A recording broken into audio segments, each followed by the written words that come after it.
እናስልን ክቡራን ተመልካቾቻችን ከመሃል ሚዲያ የሰዓቱን ዜና ይዘን ቀርበናል። በቅድሚያም አርዕስተ ዜና። ሰባተኛውን ሀገራዊ ምርጫ ለማካሄድ የዝግጅት ስራዎችን ጀምሬያለሁ ሲል የኢትዮጵያ ብሔራዊ ምርጫ ቦርድ አስታወቀ። በትግራይ ክልል አድርጎ ወደ ኤርትራ ለመግባት ሲጓዝ አፋር ላይ ለቀናት ክልከላ የተደረገባቸው የተሽከርካሪዎች በተደረገ ውይይት እንዲለቀቁ ተወሰነ። ልደቱ አያሌው ጦርነት ባህላችን ነው ሲል ከነበረው አሏ ሰለሞን ጋር በነበረው ቆይታ ከሻዕቢያ ጋር በመተባበር እሰራለሁ ብሎ ማመን ብዙ ነገሮችን ያኮላሻል ብሎ እንደሚያምን ተናገረ። በቀድሞው ህወሓትና በሻዕቢያ መካከል ጽምዶ እየተባለ የተደረገ ባለው ግንኙነት ህጋዊ አሰራር ያልተከተለና አንድ ክልል ከሌላ ሀገር ጋር ግንኙነት እንዲያደርግ የሀገሪቱ ህገ መንግስት አይፈቅድም፣ ስለሆነም ህገወጥነትን ያሳያል ሲሉ ወይዘሮ ኬሪያ ኢብራሂም ገለጹ። ወይዘሮ ኬሪያ አዲሱን የአቶ ጌታቸው ረዳ ስምረት ፖለቲካ ፓርቲን መቀላቀላቸውን ገልጿል። በዝርዝር እናየዋለን። ከውጭ በናይጄሪያ በደረሰ የጎርፍ አደጋ ከ700 በላይ ሰዎች ሳይሞቱ እንዳልቀረ ተገለጸ። ክቡራን ተመልካቾቻችን ከመሃል ሚዲያ እነዚህና ሌሎችንም ዜናዎች ይዘን ቀርበናል። ከአፍታ በኋላ እንመለሳለን። ዩቲዩብ ቻናሉን ሰብስክራይብ እንዲሁም ይዘቱን ላይክ እና ሼር በማድረግ የመሃል ሚዲያ ቤተሰብ እንድትሆኑ በአክብሮት እንጋብዛለን። አብራችሁን ነው።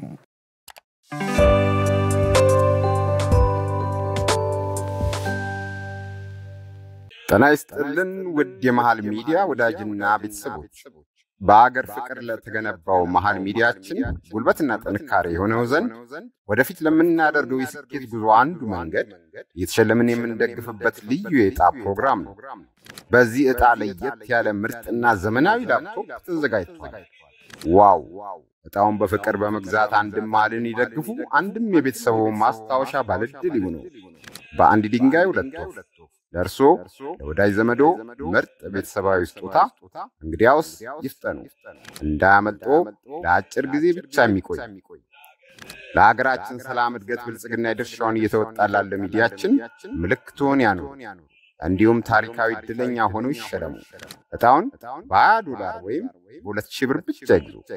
መልካም ዕድል! ሁሌም ለምታደርጉት ሁለንተናዊ ድጋፍና ትብብር ከልብ እናመሰግናለን። ሰላም፣ እድገት፣ ብልጽግና ለሀገራችን። እምዬ ኢትዮጵያ ለዘላለም ትኑር።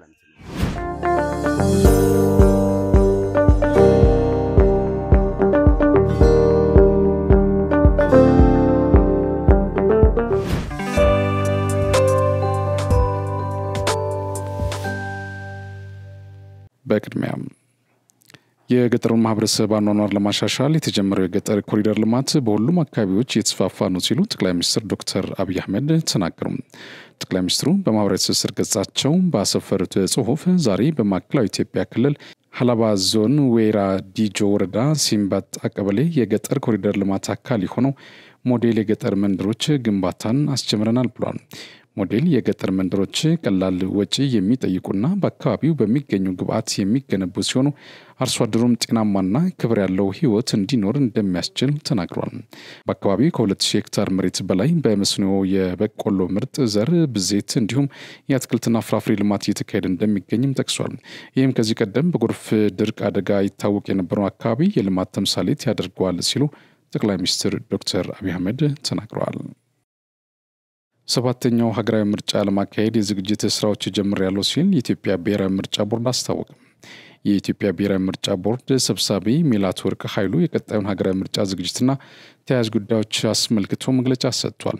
በመግለጫቸውም ዝግጅቱ እየተከናወነ ያለው በ2018 ዓ.ም የሚካሄደውን ሀገራዊ ምርጫ መሰረት አድርጎ ነው ብሏል። ምርጫ ቦርድ ለሰባተኛ ሀገራዊ ምርጫ ባካሄደው ጥናት የ5 ዓመት ስትራቴጂያዊ ፕላን ማዘጋጀቱንም አስታውቋል። ለቀጣይ ምርጫ ግብዓት የሚሆኑ ተሞክሮችንና ሊሻሻሉ የሚገባቸው ጉዳዮች ላይም ከሚመለከታቸው ባለድርሻ አካላት ጋር ውይይት መደረጉን ጠቅሷል። ለሕዝብ ተወካዮች ምክር ቤት በቀረበው ረቂቅ አዋጅ የምርጫ ሂደቱን ከንክኪ የጸዳ ለማድረግም ውጥን ተይዟል ነው ያሉት። ምርጫ ጣቢያዎችን በአግባቡ መለየትና መቆጣጠር የሚያስችል ስራ እየተሰራ መሆኑን ጠቅሰው በተለያዩ ክልሎች ወደ 12000 የሚሆኑ ምርጫ ጣቢያዎችን የማጣራት ስራ መከናወኑን ተናግሯል። የምርጫ ጣቢያ አስፈጻሚዎች ፈተና በኦንላይን እንደሚሰጥ የገለጹት ሰብሳቢዋ በምርጫ ወቅት እያንዳንዱ ባለሙያ እንቅስቃሴ የሚያመለክት ኦፕሬሽናል ማኑዋል መዘጋጀቱን ገልጿል። የሀገር ውስጥ ተፈናቃዮች መራጭ ብቻ ሳይሆን በእጩነት መሳተፍ የሚችሉበት ጥናት መካሄዱንም አረጋግጧል። ከዚህ በፊት እጩዎች በምርጫ ክልል ብቻ የሚመዘገቡበት የነበረውን አሰራር በማዕከል በኦንላይን መመዝገብ የሚያስችል መተግበሪያ ለመጀመር ጊዜ ማበልጸግ መቻሉንም አነስተዋል። የብሔራዊ መረጃና ደህንነት አገልግሎት ዳይሬክተር ጀነራል ሬድዋን ሁሴን ሱዳን ሰላምና መረጋጋትን ለማረጋገጥ ለምታደርገው ጥረት ኢትዮጵያ የማይናወጥ ድጋፏን ትቀጥላለች አሉ። በብሔራዊ መረጃና ደህንነት አገልግሎት ዳይሬክተር ጀነራል የተመራ ከፍተኛ የልዑካን ቡድን የጠቅላይ ሚኒስትር ዶክተር አብይ አህመድ መልእክትን ለሱዳን ጀነራል አብዱል ፋታህ አልቡርሃን አቅርበዋል። መልእክቱን አምባሳደር ሬድዋን ሁሴንና የጠቅላይ ሚኒስትሩ የምስራቅ አፍሪካ ጉዳዮች አማካሪ ሚኒስትር አቶ ጌታቸው ረዳ በፖርት ሱዳን አቅርበዋል። በፖርት ሱዳን ደማቅ አቀባበል እንደተደረገላቸው የገለጹት የልዑኩ መሪ ሱዳን ሰላምና መረጋጋቷን ለማረጋገጥ ለምታደርገው ጥረት ኢትዮጵያ የማይናወጥ ድጋፏን እንደምትቀጥል በአጽንኦት ገልጸዋል። በትግራይ ክልል አድርጎ ወደ ኤርትራ ለመግባት ሲጓዝ አፋር ላይ ለቀናት ክልከላ የተደረገባቸው ተሽከርካሪዎች በተደረገው ውይይት እንዲለቀቁ ተወሰነ። ውሳኔውን የትግራይ ጊዜያዊ አስተዳደር ፕሬዝዳንት ሌተናል ጀነራል ታደሰ ወረደ ከኢትዮጵያ ፌዴራል ፖሊስ ኮሚሽን ኮሚሽነር ጀነራል ደመላሽ ገብረ ሚካኤል ጋር መወያየታቸው ተከትሎ ነው ተግባራዊ ሆኖ ብለዋል ምንጮች። ፕሬዝዳንት ሌተናል ጀነራል ታደሰ ግንቦት 23 2017 ዓ.ም ከኮሚሽነር ጀነራል ደመላሽ ጋር ውይይት ማድረጋቸውንም ገልጿል። በዚህም ከግንቦት 18 ቀን 2017 ዓ.ም ጀምሮ በአፋር ክልል ወደ ትግራይ ሲጓዝ ክልከላ የተደረገባቸው የጭነት ተሽከርካሪዎች የተከለከሉበት ምክንያት የጫኑት የንግድ ዕቃ ከትግራይ አልፎ በኮንትሮባንድ መልክ ወደ ኤርትራ ሊሻገር ይችላል ከሚል ጥርጣሬ ጋር የተያያዘ እንደሆነ ተገልጿል። ሁለቱም ኃላፊዎች በውይይታቸው የመረጃው እውነትነት ምን ድረስ እንደሆነ የሚያጣራ ከፌዴራል ፖሊስና ከትግራይ ጊዜያዊ አስተዳደር የተወጣጣ ኮሚቴ ጉዳዩን እንደሚመረምረው ስምምነት ላይ ደርሷል። የኮሚቴው የምርመራ ውጤት መሰረት በማድረግ የቁጥጥር ስርዓት እንዲዘረጋና ተጠያቂነት እንዲሰፍን ይህን የማከናወን ተግባርና ኃላፊነት ደግሞ በዋናነት የጋራይ ኮሚቴው እንዲሆን ተወስኗል። ስምምነቱን ተከትሎ ተሽከርካሪዎቹ ተለቀዋል። በቀጣይም ተመሳሳይ ችግር እንዳያጋጥም ኃላፊዎቹ ስምምነት ላይ መድረሳቸውን የትግራይ ክልል ጊዜያዊ አስተዳደር ፕሬዝዳንት ጽህፈት ቤት ያሰራጨው መረጃ አመላክቷል። በቀድሞ ህወሓትና በሻዕቢያ መካከል ጽምዶ እየተባለ ይደረግ ባለው ግንኙነት ህጋዊ አሰራር ያልተከተለና አንድ ክልል ከሌላ ሀገር ጋር ግንኙነት እንዲያደርግ የሀገሪቱ ህገ መንግስት አይፈቅድም፣ ስለሆነም ህገወጥነት ያሳያል ሲሉ ወይዘሮ ኬሪያ ኢብራሂም ገለጹ። ግንኙነቱን ፈጠርን የሚሉት አንዳንድ የፈረሰው ህወሓት ጀሌዎች ለምን፣ እንዴት፣ በምን መልክ ለሚል ጥያቄ የሚመልስ እንዳልሆነም ገልጿል። ከዚህ በተጨማሪም የትግራይ ህዝብ ጥቅም የሚያስከብር አይደለም፣ ከኢትዮጵያ ወደ ኤርትራ የሚሄድ እንጂ የሚመጣ ነገር የለም ብሏል። ከእንግዲህ ወዲያ ትግራይ 360 አትከበብም የሚባለው ልክም አይደለም ሲሉ ተናግሯል። ከኤርትራ መብራት፣ ስልክ፣ የባንክና ሌሎችም አገልግሎቶች ማግኘት አይታሰብም። በአጠቃላይ የትግራይ ህዝብ ከኤርትራ የሚጠቀመው ነገር የለውም በማለት ተናግሯል። አያይዘውም በአዲሱ ስምረት ፓርቲ ውስጥ አለሁኝ ሲሉ ወይዘሮ ኬሪያ ኢብራሂም ተናግሯል። የቀድሞ የፌዴሬሽን ምክር ቤት አባል ወይዘሮ ኬሪያ ኢብራሂም በእነ አቶ ጌታቸው ረዳ በተመሰረተው ዲሞክራሲያዊ ስምረት ትግራይ ፓርቲ ውስጥ እንዳሉበት በይፋ ተናግሯል። ስለ ሁኔታውም ከአንድ በትግርኛ የሚሰራጭ ሚዲያ የተጠየቁት ወይዘሮ ኬሪያ አዎ በስምረት ውስጥ እኔም አለሁኝ ሲሉ ገልጸዋል።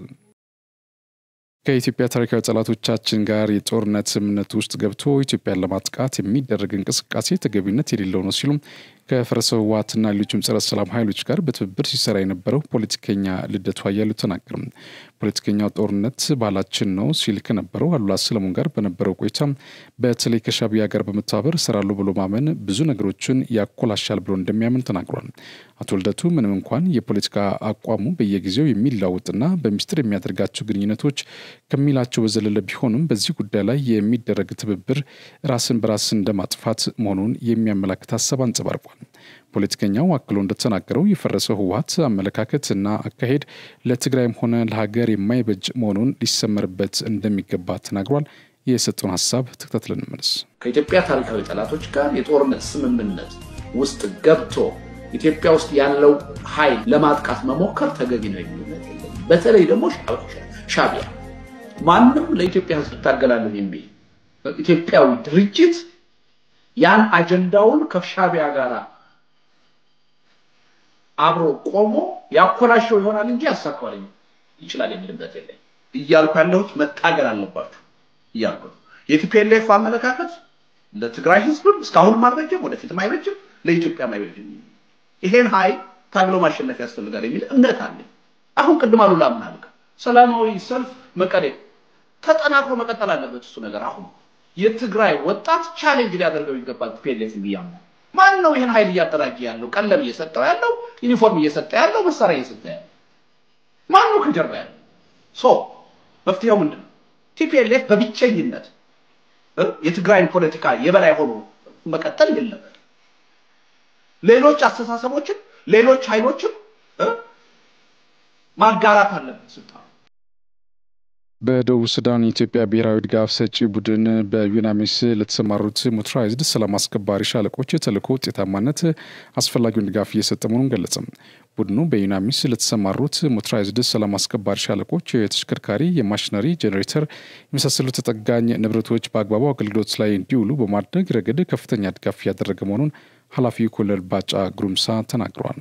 የብሔራዊ ድጋፍ ሰጪ ቡድን መሪው ኮሎኔል ባጫ ግሩምሳ ተጠጋኝ ንብረቶች ተጠግነው አገልግሎት ላይ እንዲውሉና ከክፍያ ውጪ እንዳይሆኑ የሙያተኛ ድጋፍ ጭምር በማድረግ እንደ ናሽናል ቲም ከሰላም ማስከበር ማዕከል የበላይ አመራሮች ጋር በመነጋገር ተልእኮን ማስቀጠል የሚያስችል ስራ እየተሰራ መሆኑን ገልጿል። ኃላፊው አያይዘውም በቅርቡ የተካሄዱትን የሰው ኃይልና የንብረት ዝውውር ፈቃድ በመከታተል ውጤታማ ስራዎችን መከናወናቸውን ተናግሯል። የብሔራዊ ድጋፍ ሰጪ ቡድን ለሻለቆች ከተፈቀደላቸው በጀት ላይ ለተሽከርካሪ መለዋጫና ለጄኔሬተር እድሳት በሚቀርብ የግዥ ፍላጎት መሰረት ግዢ በመፈጸም ለሰላም አስከባሪው ተልእኮ መሳካት በትጋት እየሰራ እንደሚገኝ አብራርቷል። ሻለቆቹ ለግዳጅ የተጠቀሟቸውን ቀላልና ከባድ ተሽከርካሪዎች፣ ቡድንና የነፍስ ወከፍ መሳሪያዎች፣ ጄኔሬተርና ሌሎች አገልግሎት ሰጪ የሆኑ ማቴሪያሎች በየጊዜው በሚደረግላቸው ክትትልና ቁጥጥር ሀገራችን ከዘርፉ ማግኘት የሚገባትን ጥቅሞችን በማግኘት ላይ መሆኗን ገልጸዋል። የሀገራዊ ምክክር ኮሚሽን ከፌዴራል ባለድርሻ አካላት ጋር አጀንዳዎችን ተረከበ። የፌዴራል ከፍተኛ ባለስልጣናት፣ የክልል ፕሬዝዳንቶች፣ የሃይማኖት አባቶች፣ ሌሎችም በርካታ ባለድርሻ አካላት ለ3 ቀናት በሚሊኒየም አዳራሽ ለምክክር ኮሚሽኑ የሚያቀርቧቸውን አጀንዳዎችን ሲያደራጁ ቆይቷል። በኮሚሽኑ መረጃ መሰረት በዚሁ መድረክ 870 ወኪል ተሳታፊዎች፣ 38 ባለድርሻ አካላት፣ 11 ሞዴሬተሮች ተገኝተውበታል። በዚህም በ7 የተለያዩ ምዕራፎች የተደራጁና በስራቸው በርካታ ዝርዝር ሀሳቦችን የያዙ አጀንዳዎችን አቅርበዋል። ምክትል ኮሚሽነር ሂሩት ገብረስላሴ ባደረጉት ንግግር መድረኩ በተሳካ ሁኔታ ተጠናቋል ብለዋል። የሰብአዊ መብት ተቋማት ሂደቱን መታዘባቸውንም ኮሚሽኑ ገልጸዋል። በተያያዘ የፌዴራል ባለድርሻ አካላት የፌዴራል ስርዓት ራስን በራስ ማስተዳደር መብትን የሚያረጋግጥ መልካም ግንኙነትን የሚያሳልጥ ማንነትና ልዩነትን ያከበረ ፍትሐዊ እንዲሆን የሚያስችሉ አሰራሮች፣ ፖሊሲዎች፣ ህገ ደንቦች ማበጀት እንደሚገባ ለኮሚሽኑ በአጀንዳቸው አስገንዝበዋል።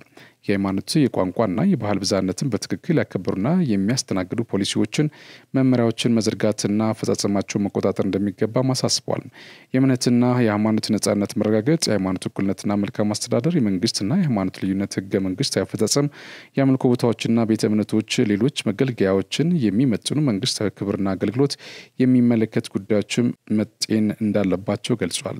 የሽግግር ፍትህ ማድረግ፣ ህገ መንግስታዊ ማሻሻያ የሚፈልጉ ጥብቅ አንቀጾችን ማስተካከል፣ ለምሳሌ አንቀጽ 109 በህገ መንግስቱ መግቢያ የተገለጹ አወዛጋቢና ያልተካተቱ አገላለጾች እንዲሻሻሉም ጠይቋል።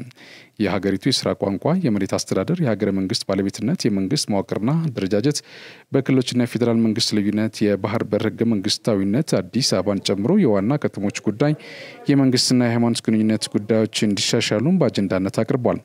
በትጥቅ ትግል ላይ ያሉ ቡድኖች ወደ ጠረጴዛ ዙሪያ እንዲመጡ መደረግ እንዳለበት፣ የተኩስ አቁምና የእስረኞች መፈታት ጉዳይም በአጀንዳነት ቀርቧል። የሰንደቅ ዓላማ መደብና አርማ፣ ብሔራዊና ሃይማኖታዊ በዓላት፣ ሀገራትን የሚወክሉ ምልክቶች፣ የሀገርና የክልል መዝሙሮች ይዘት፣ የጋራ መገልገያዎችና አደባባዮች ተጠቃሚነት፣ የሙዚየምና የታሪክ ስፍራዎች አካታችነት በቅጡ እንዲሻሻሉ ነው የጠየቁት። ሀገራዊና ብሔረሰባዊ ማንነት ለማጣጣም ታማኝና አሳታፊ የህዝብና ቤት ቆጠራ ማከናወን የሚያስችል ተቋማዊ አደረጃጀትና አፈጻጸም እንዲኖር የሚል አጀንዳ ከፌዴራል ባለድርሻ አካላት ተሰንዝሯል። የወንጀለኛ መቀጫ ህግ እንዲሻሻል እንዲሁም የዜጎች ነጻ እንቅስቃሴ ተዘዋውሮ የመስራት መብት ማክበርና መንግስት እንዲያስከብር መወትወት የሚሉ አጀንዳዎችን ለምክክር ኮሚሽኑ ቀርበውለታል። የዜጎችን ገቢ ማሳደግና የኑሯቸው ማሻሻል ላይ ትኩረት እንዲደረግ የስራ ፈጠራ ምቹ ማድረግ ፍትሃዊ የግብርና በታክስ አከፋፈል ስርዓት ትኩረት እንዲደረግ ማሳሰቢያ ተሰጥቷል።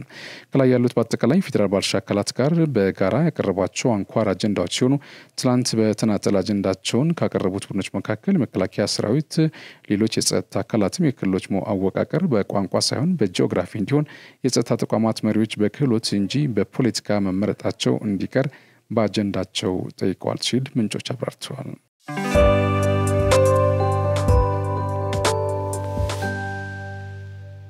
ጤና ይስጥልን ውድ የመሃል ሚዲያ ወዳጅና ቤተሰቦች፣ በአገር ፍቅር ለተገነባው መሃል ሚዲያችን ጉልበትና ጥንካሬ የሆነው ዘንድ ወደፊት ለምናደርገው የስኬት ጉዞ አንዱ መንገድ የተሸለምን የምንደግፍበት ልዩ የዕጣ ፕሮግራም ነው። በዚህ ዕጣ ለየት ያለ ምርጥና ዘመናዊ ላፕቶፕ ተዘጋጅቷል። ዋው! ዕጣውን በፍቅር በመግዛት አንድም መሃልን ይደግፉ፣ አንድም የቤተሰቡ ማስታወሻ ባለድል ይሁኑ። በአንድ ድንጋይ ሁለት ወፍ። ለርሶ ለወዳጅ ዘመዶ ምርጥ ቤተሰባዊ ስጦታ እንግዲያውስ ይፍጠኑ፣ እንዳያመልጦ ለአጭር ጊዜ ብቻ የሚቆይ። ለሀገራችን ሰላም፣ እድገት፣ ብልጽግና የድርሻውን እየተወጣ ላለ ሚዲያችን ምልክቱን ያኑ። እንዲሁም ታሪካዊ ዕድለኛ ሆኖ ይሸለሙ። ዕጣውን $20 ወይም በ2000 ብር ብቻ ይግዙ። መልካም ዕድል! ሁሌም ለምታደርጉት ሁለንተናዊ ድጋፍና ትብብር ከልብ እናመሰግናለን። ሰላም፣ እድገት፣ ብልጽግና ለሀገራችን እምዬ ኢትዮጵያ ለዘላለም ትኑር።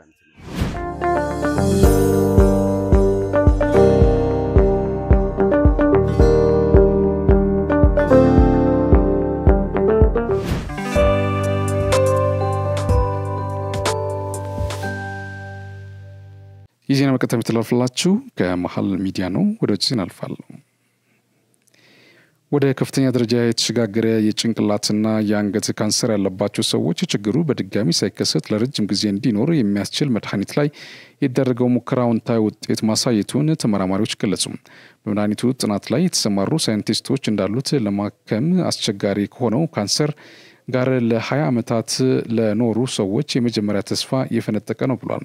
ከ6 ዓመታት በፊት ከበሽታው የመትረፍ ዕድሏ ጠባብ እንደሆነና የተስፋፋ የሚሄድ የምላስ ካንሰር እንዳለባት የተነገራት የ45 ዓመቷ ላውራ ማርስተን በዚህ ዜና ደስተኛ መሆኗን ገልጻለች።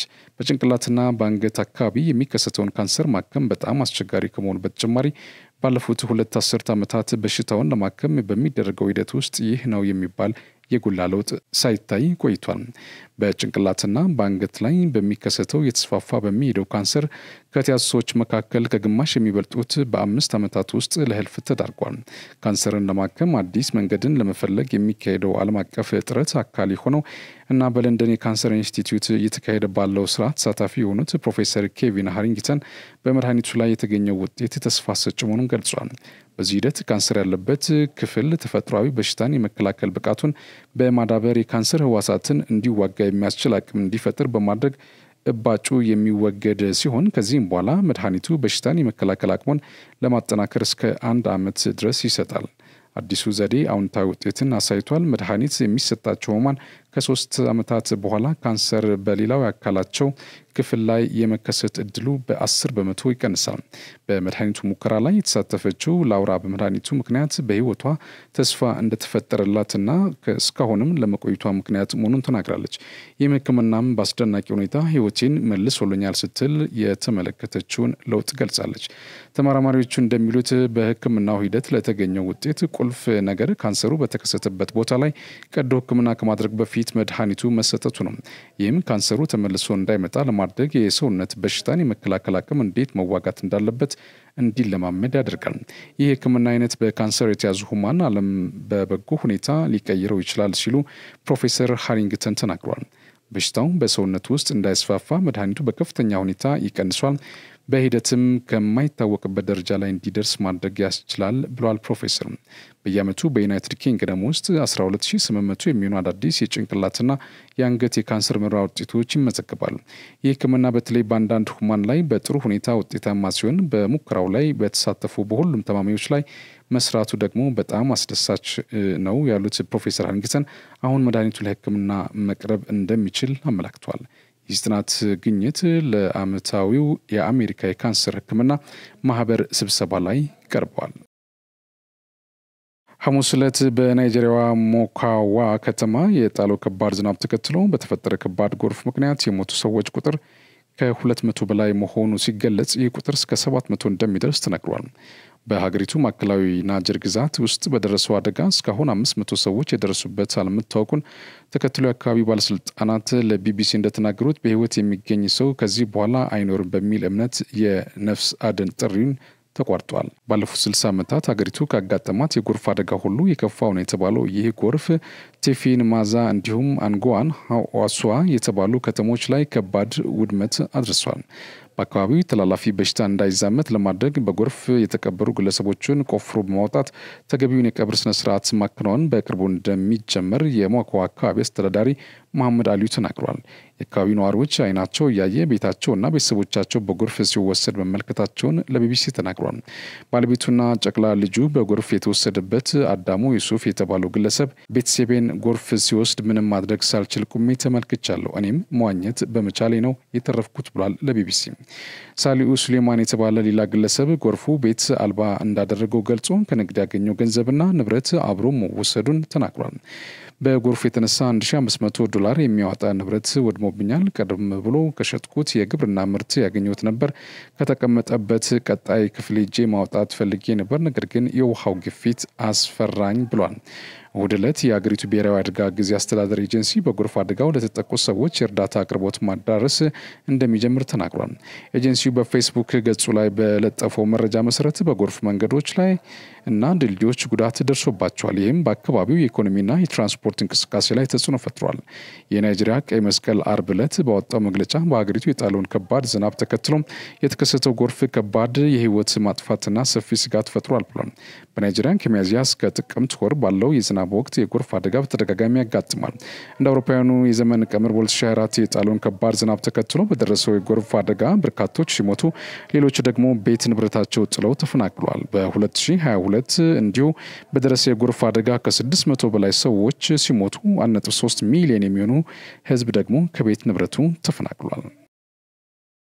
ክቡራን ተመልካቾቻችን ከመሃል ሚዲያ ለሰዓቱ ያዝናቸው ዜናዎች እነዚህ ናቸው። ስለተከታተላችሁ እናመሰግናለን። ከሬጅቶች ይቀጥላሉ። በእኔ በኩል ጨርሻለሁ። በያላችሁበት ሰላም ሁኑ።